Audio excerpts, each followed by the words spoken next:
Good morning मेरे प्यारे बच्चों, आप सब कैसे हैं।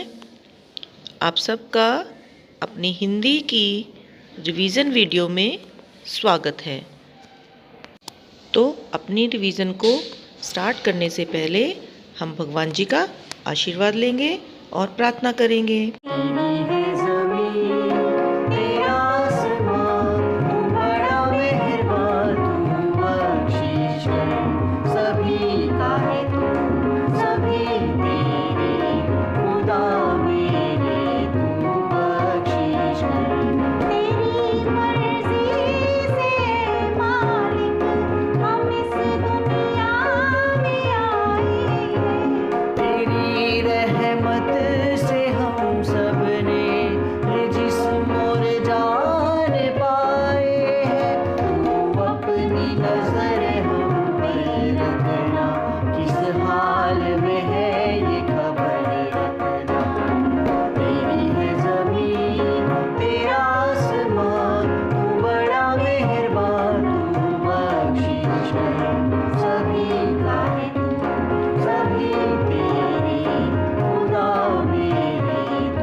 तो बच्चों, हम अपनी आज की इस कक्षा में नव भारती पुस्तक के लेसन 12 बढ़े चलो, जो कि एक कविता है, और भाषा तरु पुस्तक के लेसन 11 क्रिया और लेसन 12 के समान अर्थ वाले शब्द का रिवीजन करेंगे। वसंत ऋतु कविता का मूल भाव। इस कविता में बच्चों को वसंत ऋतु के बारे में बताया गया है कि वसंत ऋतु के भौरे फूलों पर झूलने लगते हैं, कोयल मस्त होकर कूकने लगती है, हवा बहने लगती है। वसंत ऋतु आने पर तन मन खुश हो जाता है।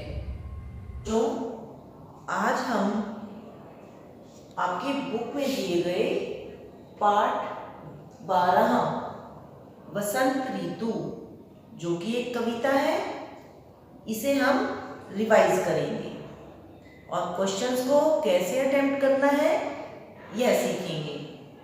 तो बच्चों, आपके पास प्रश्नों के उत्तर दो तरह से पूछे जाते हैं। तो बच्चों, फर्स्ट क्वेश्चन यदि आपके पास इस तरह से आता है, दिए गए प्रश्नों के उत्तर कुछ शब्दों में लिखिए। तो बच्चों, आपको कुछ शब्दों का अर्थ है वन वर्ड आंसर। तो आपको उन प्रश्नों के उत्तर वन वर्ड ही देने होंगे, पूरा वाक्य बना करके आप नहीं लिखेंगे। जैसे वसंत ऋतु क्या लेकर आती है। आपको मालूम है कि वसंत ऋतु खुशियां लेकर आती है, लेकिन आपको क्या लिखना है, कुछ शब्द लिखने हैं। तो आप क्या आंसर लिखेंगे, खुशियां। ठीक है। किसका स्वर मस्ताना लगता है, आपको क्या लिखना है, कोयल। Very good. तो आप बच्चों कभी भी जब क्वेश्चन अटेम्प्ट करेंगे तो आपको कैसे करना है, क्वेश्चन नंबर लिखना है बच्चों, और उनके सब पार्ट्स के नाम लिखने हैं। जैसे क्वेश्चन नंबर 1 लिख करके आप क्या लिखेंगे, क और ख, और उसके आगे सिर्फ आपको आंसर लिखना है। नेक्स्ट क्वेश्चन आपके पास आ सकता है, प्रश्नों के उत्तर लिखिए, और आपके पास स्पेस बेटा ज्यादा भी बना सकता है। ठीक है। सिंगल छोटा वर्ड लिखने के लिए आंसर स्पेस नहीं होगा, लंबी पूरी लाइन दे सकते हैं, तो उसमें आपको पूरा सेंटेंस बना करके ही उत्तर लिखना होगा। ठीक है। वसंत ऋतु में हवा कैसे चलती है। अब आपके पास क्वेश्चन नंबर कौन सा है, 2, और उसके भी आपके पास 2 पार्ट्स दिए हैं। तो बच्चों, आप लोग क्वेश्चंस लिखने में अपना टाइम वेस्ट नहीं करेंगे। आपको सिर्फ क्वेश्चन का नंबर लिखना है और उनके सब पार्ट्स लिखने हैं। क लिख करके उस क्वेश्चन का आंसर, फिर ख लिख करके उस क्वेश्चन का आंसर। ठीक है। वसंत ऋतु में हवा कैसे चलती है, तो इसका आंसर बेटा आप लोग वन वर्ड सिर्फ इठलाकर नहीं लिखेंगे, आपको पूरा आंसर क्या लिखना होगा? वसंत ऋतु में हवा इठलाकर चलती है। ठीक है। फिर इस कविता से आपने क्या सीखा? तो बच्चों, आपको ये ध्यान रखना है कि आप हर चैप्टर की शिक्षा यानी संदेश जरूर लर्न करेंगे, क्योंकि आपको यह पता होना चाहिए कि आपने यह चैप्टर रीड किया तो क्यों किया, आपको उससे क्या सीखा आपने। तो आप हर चैप्टर की संदेश शिक्षा अवश्य याद करेंगे। ठीक है। तो आप मुझे बताएंगे इस कविता से आपने क्या सीखा? बताइए। शाबाश। ये वसंत ऋतु खुशियां लेकर आती है। आपके पास इस तरह से क्वेश्चन आ सकता है, दिए गए शब्दों में ना जोड़कर क्रिया शब्द बनाएं। जिस तरह से झूल प्लस ना, तो दोनों को मिलाकर के क्या बनेगा आपको लिखना है। उसी तरह से खेल प्लस ना क्या बनेगा आपको लिखना है। और क्वेश्चन नंबर 3 के पार्ट्स कौन से हैं? क और ख। तो आप कैसे लिखेंगे? आप लोगों को बच्चों सिर्फ क्वेश्चन नंबर लिखना है और उसके बाद उसी तरह से क और ख लिखना है और फिर सिर्फ आंसर्स लिखने हैं। क्रिया शब्द झूल प्लस ना क्या बनेगा? झूलना। तो आपको क्या लिखना है? सिर्फ क लिख करके झूलना।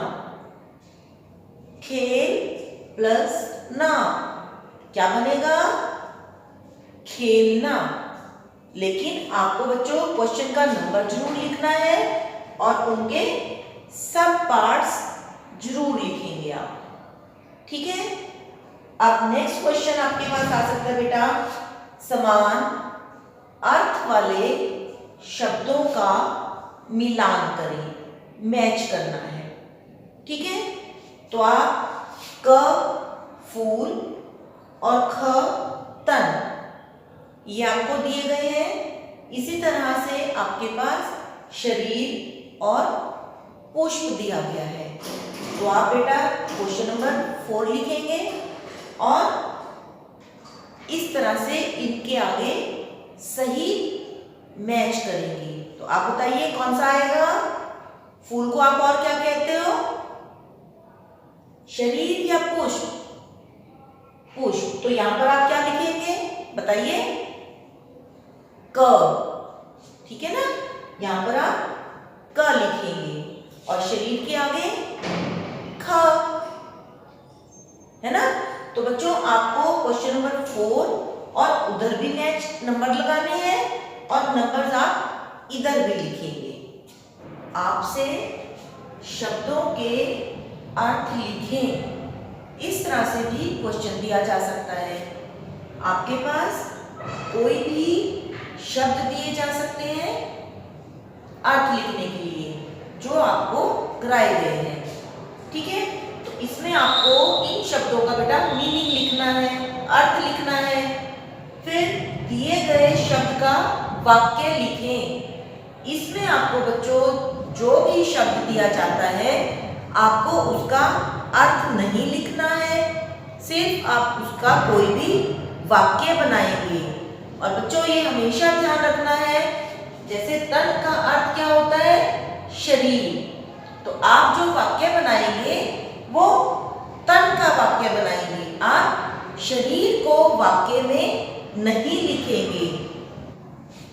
अब बच्चों हम भाषा तरु पुस्तक के लेसन 11 क्रिया शब्दों को रिवाइज करेंगे। क्रिया मालूम है ना आप सबको? किसे कहते हैं क्रिया? क्रिया का क्या अर्थ है बच्चों बताइए? Very good. काम वाले शब्द, है ना? जैसे अब आप लोग भी काम कर रहे हैं, मैम भी काम कर रही है ना? तो अब हम काम वाले शब्दों के क्वेश्चन किस तरह से आएंगे बेटा, आप यह समझेंगे।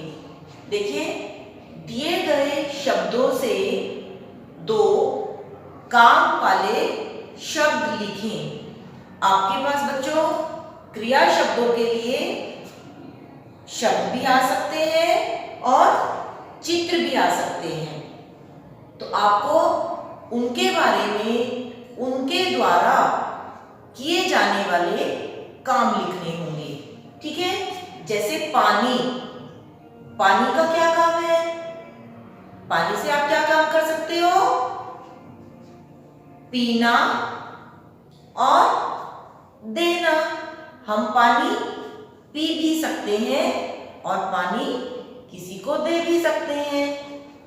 उसके बाद मटर, मटर से आप क्या काम कर सकते हो? काम वाले शब्द बताइए। मटर खाना, खा भी सकते हैं और छील भी सकते हैं, खरीद भी सकते हैं। तो आपको क्रिया शब्द लिखने हैं बच्चों। आपको उसी तरह से क्वेश्चन का नंबर लिखना है और उनके सब पार्ट्स लिखने हैं। फिर आपको आगे उनके बेटा आंसर लिख देने हैं। जिस तरह से क्वेश्चन नंबर 7 क और ख लिख करके पीना, देना, और मटर का खाना और छीलना। ठीक है? अब आपके पास यदि बच्चों पिक्चर आ जाती है, चित्र बना हुआ आता है और आपके पास क्वेश्चन आता है, चित्र देखकर काम वाला शब्द लिखें या काम वाले शब्द लिखें। ठीक है बच्चों? आपसे एक शब्द भी पूछा जा सकता है, आपसे एक से ज्यादा शब्द भी पूछे जा सकते हैं, 2 शब्द भी पूछे जा सकते हैं। जैसे चिड़िया, यदि आपके पास चिड़िया का चित्र बना आता है तो चिड़िया कौन कौन से काम करती है बताइए? उड़ना, है ना? और चहचहाना, चहचहाना मीन्स बोलना। ठीक है? और मछली क्या काम कर सकती है बताइए? तैरना, है ना? तो आप इसी तरह से क्वेश्चन का नंबर डालेंगे बेटा और सब पार्ट्स लिख करके उनके आगे आंसर लिखेंगे। आपको बच्चों यह चित्र बनाने की आवश्यकता नहीं है। ठीक है? अब बेटा हम लेसन 12 समान अर्थ वाले शब्द रिवाइज करेंगे। ऐसे शब्द जिनका सेम मीनिंग होता है। ठीक है? आपके पास बेटा इस तरह से आ सकता है, चित्र के 2-2 नाम लिखिए। आपके पास पिक्चर्स बनी है, आपको बताना है कि उन्हें हम किस किस नाम से पुकारते हैं, किस किस नाम से बोलते हैं जिनका सेम मीनिंग हो। ठीक है? अब जैसे ये क्या बने हैं? बादल, काले रंग के हैं बादल, तो आप क्या लिखेंगे? क्वेश्चन नंबर कौन सा है? 9। तो आप क्वेश्चन नंबर लिखेंगे और उसके बाद पार्ट्स लिखेंगे क और ख। क में बादल और में आपके पास 2 ऑप्शन दिए गए, तो आपको 2 आंसर लिखने हैं। उसी तरह से क्या बना है? सूरज, और सूरज को हम और क्या बोलते हैं? सूर्य। तो आपको फिर से वही लिखना है, सूरज और सूर्य।